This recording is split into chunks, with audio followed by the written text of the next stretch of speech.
இந்த ஆண்டு எப்படி பாடினாங்கன்னு தலைவர் தான் எங்களுக்கு வந்து சொல்லணும். 2 தலைவர் வந்திருக்கீங்க, யாராவது ஒருத்தராவது வந்து பேசுங்க.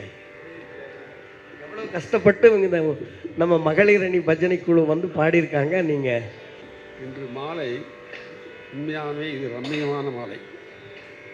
ராகவன் குழுவின் பஜனை இசை மிகவும் மனதை இலக்கிவிட்டது. ராகவன் குழுவினர் வெள்ளி விழா ஆண்டை நெருங்கிக் கொண்டிருக்கிறார்கள். இந்த 25 ஆண்டுகளாக எத்தனையோ கலைஞர்களை ராகவன் உருவாக்கிவிட்டிருக்கிறார். இவரது கலைப்பணி இன்னும் மேலும் மேலும் தொடர்ந்து இன்னும் பல கலைஞர்களை உருவாக்கி அவர்களின் வாழ்வினை மக்களை மகிழ்விக்க கோயிலின் சார்பாக அந்த அம்மனை வேண்டிக் கொண்டு அவர்களுக்கு நல்ல வாழ்வினையும் ஆயுளையும் கொடுத்து அவர்களை எல்லாம் காப்பாற்ற வேண்டும் என்று கேட்டுக்கொள்கிறேன். அவருக்கு மரியாதை செலுத்தும் விதமாக அவர் முக்கியமாக எப்படி பாடினாள் என்று கேட்டார். அதுக்கு சொல்ல வேண்டுமா? உண்மையிலேயே மெய்சிலிருக்க வைத்து விட்டது ஒவ்வொரு தனிப்பாட்டு.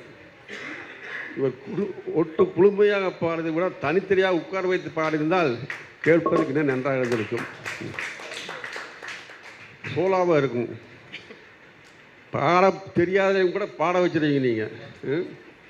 தெரியாது முடியாதுன்னு சொல்கிறவங்க எல்லாம் பாடுன்னு சொல்லி எல்லாரையும் ஊக்குவிக்கிறதுக்கு உண்மையிலேயே அவங்க பாராட்டணும்.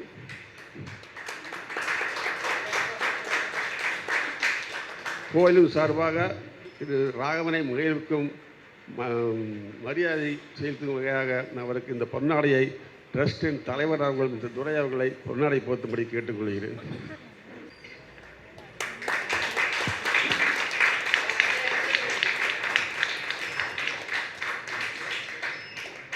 இவருடைய பணி தனிப்பட்ட இதல்ல, கூட ஒரு இருக்கிறார். அவர் இல்லாமல் கண்டிப்பாக இந்த பணி முழுமையடையாது. அவரை மகிழ்விக்கும் கௌரவிக்கும் வகையாக அவருக்கு நமது கோயிலின் துணைத் தலைவர் கௌசல்யா அவர்களை, இந்த பஜனை குழுவுக்கு இவங்களுக்காகத்தான் நான் வந்ததே. இவங்க ஒருத்தர் தான் முதல்ல என்னை கூப்பிட்டு எப்படியாவது எல்லாத்துக்கும் பஜனை சொல்லி கொடுங்க, எல்லாரும் பாடணும். அது எங்கள் பஜனை குழுவுக்கு இவங்க தான் தலைவர் அம்மா. நல்ல ஒரு கலந்தவசம். அவ்வளவு என்ன கஷ்டம் வந்தாலும் சரி, யாராவது வரலினால் கூட ஃபோன் பண்ணி ஏன் வரமாட்டேங்கிற அப்படின்னு ஒரு 100 வாட்டியாவது கேட்டுருவாங்க. ஒரு 100 வாட்டியாவது கூப்பிட்டு நம்ம பிள்ளைகள்லாம் எல்லோரும் பாடணும், நம்ம சவண்டியம்மன் கோயிலுக்கு பஜனைன்னு ஒன்று இருக்கணும், பாடணும், வாரத்தில் ஒரு நாளாவது அது பஜனை பாட்டு கேட்கணும், மாஸ்டர் வந்து சொல்லித்தர்றாரு, நீங்கள் வந்து ஏன் கற்றுக்க மாட்டேங்கிறீங்கன்னு அவ்வளவு உரிமை எடுத்து எத்தனை சண்டை போட்டெல்லாம் வீட்டுக்கு எங்கேயாவது இருந்ததுன்னா எங்கள் உடம்பு சரியில்லைன்னு நீங்கள் வந்து உட்காந்துட்டு போயிரு அப்படின்னு சொல்லுவாங்க. அவங்கள பாராட்டுறதுல எந்த விதத்தில் தப்பு இல்லை, நல்லாவே கை தட்டலாம். ராகவன் சொல்வது போல அவர் இந்த வயதிலும் அவர் ஹை பிச்சில் பாடினார் பாருங்க, அது ரொம்பவே பாராட்டணும்.